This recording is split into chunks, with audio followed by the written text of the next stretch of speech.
এই কয়েকদিন নায়ক নায়িকাদের নিয়ে কিছু কথা বলছিলাম ইউটিউবে। হঠাৎ মনে হলো নাটক দেখছি, ঈদের নাটক নিয়েও একটু রিভিউ দেওয়া দরকার। জানি না রিভিউ কতটুকু সঠিক হচ্ছে, কতটুকু বেঠিক হচ্ছে, তো আমার যা মনে হয়েছে তাই আমি বলছি। গতকালকে তোমাদের গল্প মোস্তফা কামাল রাজ, তার সম্পর্কে একটি কথা বলেছি। তারপরে করেছি জাকারিয়া শৌখিনের মায়া পাখি। আজকে নাটক দেখলাম, সকালবেলায় কাজ বাজ সেরে এসে ঘণ্টাখানিক আগে নাটকটা দেখলাম। নাটকটা হচ্ছে ওয়ারিশ, ইমরুল রাফাতের ওয়ারিশ। ওয়ারিশ নাটকটা দেখে আমার মনে হলো যে কিভাবে মানুষ জমি জমা কীভাবে ভাগ করে, কিভাবে কার কি পাওনা আছে না আছে, এই সমস্ত জিনিস নিয়ে ওয়ারিশ নাটকটা। তাই নাটকটাই দুই ভাইয়ের এক ভাইকে ঢাকায় উচ্চশিক্ষার জন্য পড়াতে পাঠায়। বাবা কিছুতেই রাজি না, বড় ভাই জোর করেই পাঠায় এবং বড় ভাই বিভিন্নভাবে টাকা পাঠায়। দেখা যায় যে ছোট ভাই ঢাকায় যেয়ে খুব উচ্ছৃঙ্খল হয়ে গেছে। উচ্ছৃঙ্খল অবস্থায় সে ঢাকায় কাজ করছে, কিন্তু পড়াশোনা করছে না। তাই নিয়েই ভুল বোঝাবুঝি, তাই নিয়েই গণ্ডগোল, মারামারি, সৎ ভাই, এই সমস্ত বিভিন্ন কাহিনী দিয়ে। তারপরে বাবার শরীর খারাপ ছিল, আগের থেকেই বাবা স্ট্রোক করা ছিল। তারপরে বাবা একসময় মারা যায়, কিন্তু মারা যাওয়ার আগে বাবা একটু উইল করে থুয়ে যায়, যে উইলটি বড় ভাইয়ের সমস্ত সম্পত্তি বড় ভাইয়ের নামে দিয়ে যায়।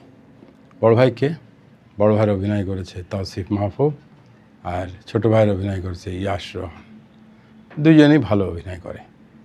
তো তৌসিফের অভিনয় খুবই ভালো লেগেছে। ওর মার অভিনয় করেছে মনিরা মিঠু, বাবার অভিনয় করেছে তারিকা নাম। সবাই ভালো ভালো শিল্পী। সাফা কবির বড় ভাইয়ের স্ত্রীর অভিনয় করেছে। সাফা কবিরের অভিনয় তো সবসময় সাবলীল, একদম বাস্তবধর্মী অভিনয় করে। তা ইমরুল রাফাতের এই ফ্যামিলিয়ান নাটক খুব কমই ইমরুল রাফাত করেছে আমার মনে পড়ে না। তা ইমরুল রাফাতকে ধন্যবাদ জানাতে হয় যে এই ফ্যামিলি নিয়ে দেখার মতো একটি নাটক ইমরুল রাফাত করেছে। কিন্তু আমার মনে হয় যে ছোট ভাই যখন উচ্ছৃঙ্খল হয়ে যাচ্ছে, সে ঢাকায় পড়তে যে উচ্ছৃঙ্খল ছেলে মেয়েদের সাথে মিশে নিজে উচ্ছৃঙ্খলতা করছে, সেইটা একটু বেশি দেখানো হয়ে গেছে। আমার মনে হয়েছে যে এই কলেজের ছেলে মেয়েরা এইটা দেখে উৎসাহিত হতে পারে, আবার নাও হতে পারে, কিন্তু উৎসাহিত হওয়ার সম্ভাবনাই বেশি। যারা ধনীর ছেলে তারা খুব তাড়াতাড়ি ওই ক্লাবে যেয়ে একটু ড্রিঙ্ক করে, একটু নেশা করে, একটু নাচ গান করবে, এরম অনেকেরই অভ্যাস হয়ে যেতে পারে। এবং এরম অনেক ব্যাপার ঢাকায় আছেই। আপনারা জানেন যে গুলশানে বহু বন্ধুবান্ধবের বাসা, বহু এমনি বাসা আছে যেখানে খুব হাই লেভেলের ভদ্রলোকদের ছেলেমেয়েরা ওখানে রাত্রে পার্টি করে এবং সেখানে ড্রিঙ্কস করে, সেখানে বারবিকিউ পার্টি করে। এটা গুলশানে অহরহ হয়ে থাকে। তা সেটা আমার মনে হয়েছে যে এটাকে একটু প্রমোট করা হয়েছে মনে হয়। ইমরুল রাফাত এই জায়গাটাই, আমি একটু ইমরুল রাফাতকে বলবো যে আপনি এই জায়গাটায় দেখাইছেন ঠিক আছে, কিন্তু এটা একটু অতিরিক্ত না দেখায় আর একটু হালকার পরে দেখানো ভালো ছিল, দেখালে ভালো হতো। তো যাই হোক, আমার মনে হলো, তাই আমি আপনাকে বলার জন্যে করলাম। তবে সার্বিক আপনি যে নাটকটি একটা ফ্যামিলি নাটক, একটা পারিবারিক নাটক, এবং পারিবারিক নাটকে কি হয়, নামটা দিয়েছেন ওয়ারিশ। ওয়ারিশটা কে হবে, বাবা কাকে সম্পত্তিটা দেবে, এটা বাবাই ঠিক করবে বাবা সম্পত্তি কাকে দেবে। কিন্তু আমাদের মুসলিম আইন অনুযায়ী সম্পত্তি মা পাবে, দুই ছেলে পাবে, সবাই ভাগ পাবে। তার রেশিও আছে, রেশিও অনুযায়ী, মুসলিম আইন অনুযায়ী রেশিও অনুযায়ী পাবে। কিন্তু বাবা যদি জীবিত অবস্থায় কাউকে দিয়ে যায়, তাহলে এটা কিন্তু কিছু করার নেই, কিচ্ছু করার নেই। কোর্ট কাছারি অনেকে করে আলটিমেটলি কোর্ট কাছারিতে এটা সমাধান হয় না। আর বাবা যাকে দিয়ে যায় তারই সব কিছু হয়। তো সাধারণত বাবারা কম বেশি করে, কিন্তু সব দিয়ে যায় না। তো এখানে দেখা গেছে যে তীব্র ক্ষোভ ছোটো ছেলের পরে, সে উচ্ছিন্ন গেছে, সে খারাপ হয়ে গেছে, যার কারণে বাবা মনের কষ্টে বড় ছেলেকে সব লিখে দিয়ে গেছে। হ্যাঁ, এখানে আর একটি সংশোধনী আমি ইমরুল রাফাত আপনাকে দিই। সেখানে হচ্ছে যে আপনি সব লিখে দিলেন বড় ছেলেকে, কিন্তু আপনার ওয়াইফ তো কোনো দোষ করেনি, তার জন্য কিন্তু কিছু রাখেননি। তো সেখানে উচিত ছিল যে অন্তত তার স্বামীর বাস্তব ভিটাটা তার নামে রাখা। তার নামে রাখলে বলা যেত যে সে তার স্ত্রীকে একটা জায়গা রেখে গেছে। স্ত্রীকে আপনি তো রাস্তায় ভাষায় দিতে পারেন না। তা এই ছোট্ট একটি সংশোধনী যদি হতো তাহলে ভালো হতো, যে সব সম্পত্তি স্থাবর অস্থাবর সব সম্পত্তি এক্সেপ্ট বাড়িটা ব্যবহার করবে তার স্ত্রীর নামে থাকবে, কিন্তু দুই ছেলেই ব্যবহার করবে। এই ধরনের একটা কিছু দিয়ে গেলে আমার মনে হয় আপনার নাটকটা খুব খারাপ হতো না, নাটকটা ভালোই হতো। তো যাই হোক, ইমরুল রাফাত, আপনাকে ধন্যবাদ জানাচ্ছি। আপনার আর একটি নাটক আমি দেখেছিলাম, রক্তজবা। এই রক্তজবা দেখে আপনাকে ফোন করেছিলাম, আপনার সাথে কথা হয়েছিল। আপনি বলেছিলেন যে ভাই, আমি রক্তজবা নাটকটি পরিচালনা করি নাই, আমি শুধু স্ক্রিপ্ট লিখে দিয়েছি। যাই হোক, আমার তাও ওই নাটকটা কিন্তু খুব ভালো লেখা ছিল, খুব সুন্দর ছিল, কিছুটা সত্য ঘটনা, সেইটাই একটু সুন্দর করে তুলে ধরা। আপনারা রক্তজবাটি দেখবেন, ইমরুল রাফাতের লেখা, আপনাদের সবার ভালো লাগবে। যে ভালোবাসা, ভালোবাসার মূল্যায়ন, ভালোবাসার সাথে চিট করা, মানুষের সাথে চিট করা, তার পরিণতি কী হতে পারে, মানুষ রেগে গেলে অনেক কিছু করে ফেলে। তো সেই জন্যে সেটাতে কী হতে পারে, এটা রক্তজবায় আছে। তো রক্তজবা আপনারা একটু দেখবেন, এই ইমরুল রাফাতের রক্তজবা খুবই সুন্দর। আর এই ওয়ারিশ নাটকটা আমার মন ছুঁয়ে গেছে। ওয়ারিশ নাটকটায় কিন্তু ইমরুল রাফাত ভাই, আপনি একটা কাজ করেছেন, সেটা হচ্ছে আমাদের চোখ দিয়ে কয়েকটা সিনে কিন্তু পানি পড়েছে। তো এটা একটা আপনার সার্থকতা, যে দর্শকের চোখ দিয়ে পানি ফেলানো। দর্শকের চোখের পানি কিন্তু অত সহজে পড়ে না। তো সেই জন্যই বলছি যে আপনি দর্শকের চোখ দিয়ে পানি ফেলিয়েছেন। সেই জন্য আপনার ওয়ারিশ নাটকটা আমার খুবই পছন্দ হয়েছে, ভালো হয়েছে। যেটুক রিভিউ দিলাম সেইটুকখানি হলে ভালো হতো। হ্যাঁ, আপনি ডাইরেক্টর ঠিক আছেন, কিন্তু আমরা তো দর্শক।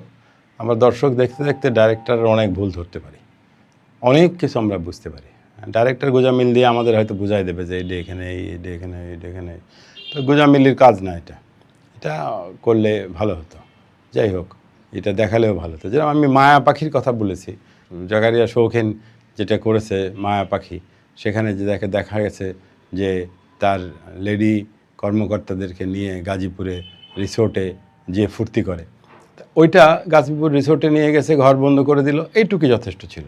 ওইখানে কি করেছেন আপনি জাকারিয়া শৌখিন ভাই? ওখানে আপনি কি করেছেন? ওখানে আবার আপনি ওই বেডরুমের একটা সিন দেখিয়েছেন, যেখানে 4টি পা নাড়াচাড়া করছে। এইটুক দেখানোর দরকার ছিল না। ঘরের মধ্যেই যাচ্ছে, এই 2বার দেখাচ্ছেন, এতেই পাবলিক বুঝে যাবে যে এই ঘরের মধ্যেই রিসোর্টে কেন যাচ্ছে। তো ওখানে পা নাড়ানোর দরকার নেই। তো এই পা নাড়ায় আপনি কনফার্ম করতেছেন যে তারা এই কাজই করতেছে। না, এটা কনফার্ম করার দরকার নেই। এটা আপনি হয়তো খুব চালাক, কিন্তু আমরাও অত বোকা না যে আমরা বুঝবো না। দেখা যায় আমরা দর্শক যারা, আমরা কিন্তু বুঝেছি যে কেন ঘরের মধ্যে গেছে, আর কেন প্রমোশন পাচ্ছে, কেন সমস্যা দূর হয়ে যাচ্ছে। তা সেই জন্যে ওইটা আপনার দেখানোর দরকার ছিল না। আমি মায়া পাখি নিয়ে কথা বলেছি, কিন্তু তার মধ্যে এটা বলেছি কিনা আমি জানি না, তা হঠাৎ মনে হলো, তা সেই জন্য এটা মায়া পাখির কথাটিও বলে রাখলাম। এটাও যদি জাকারিয়া শৌখিন ভাই দেখেন, তাহলে বুঝবেন যে ওই সিনটুক না দেখালেও পারতেন আপনি, ওই সিনটুক সেদে দেখানোর দরকার নেই। এটা সমাজে বিরূপ প্রতিক্রিয়া হয়, সেই জন্য দেখানোর দরকার নেই। যাই হোক, আমি এক জায়গাতে আরেক জায়গায় চলে গেলাম, তারপরেও আমি ইমরুল রাফাতে ফিরে আসি। ইমরুল রাফাত দীর্ঘদেহী, অনেক খেতে পারেন মনে হয় উনি, ওনার স্বাস্থ্যটা খুবই ভালো, উনি ভালো মনের মানুষ। ইমরুল রাফাতকে আমি ধন্যবাদ জানাচ্ছি যে এই ধরনের কিছু নাটক করেন ভাই, এই ধরনের কিছু নাটক করেন, ওই আপনি যশোরে যে নাটক করেছিলেন যে জোভান আর তটিনী নিয়ে ওই 2-3 জন শিল্পী, এই নাটকগুলো একটুখানি অ্যাভয়েড করেন। শিল্পী 4 জন, প্রেম হলো, ওইখানে গেল, ওইখানে গান গেল, এই করলো, আস্তে আস্তে প্রেমের পরিণতি, বিয়ে হয়ে গেল, দুজনের সুখী সংসার মিল হয়ে গেল, সুখী সংসার করতে লাগলো। এই জায়গার থেকে বেড়ে আসেন, এই 4-5 জনের নাটকের থেকে বেড়ে আসেন। 10 জন, 12 জন, 15 জন নাটকে নেন, যাতে নাটকে, হ্যাঁ আপনারা বলতে পারেন যে আপনারা তো দর্শক বলবেনই 15 জনকে নিতে গেলে আমার 15 জনের যে ফি দিতে হবে, যে রেমুনারেশন দিতে হবে, সেই রেমুনারেশন আমি পাবো কোথায়? আরে ভাই ইমরুল রাফাত সাহেব, আপনার সাথে সিএমভির মতো একটি বড় প্রযোজনা সংস্থা আছে, আপনার সাথে অনেক বড় বড় প্রযোজনা সংস্থা আপনার সাথে কাজ করে, তাদেরকে বোঝাবেন যে এই নাটকগুলো বেশি চলে, এই নাটকগুলো ভালো। মোস্তফা কামাল রাজের তোমাদের গল্প আপনি দেখেন, আপনি মোস্তফা কামাল রাজের এই গল্পটা আপনি নিজে দেখেন, দেখলে আপনি বুঝতে পারবেন যে অতগুলো শিল্পী নিয়ে মোস্তফা কামাল রাজ কত সুন্দর একটি নাটক নামিয়েছে। যাই হোক রাফাত ভাই, আপনার সাথে দেখা হবে, আপনার সাথে কথা হবে। আপনি খুব সুন্দর একটি নাটক দিয়েছেন।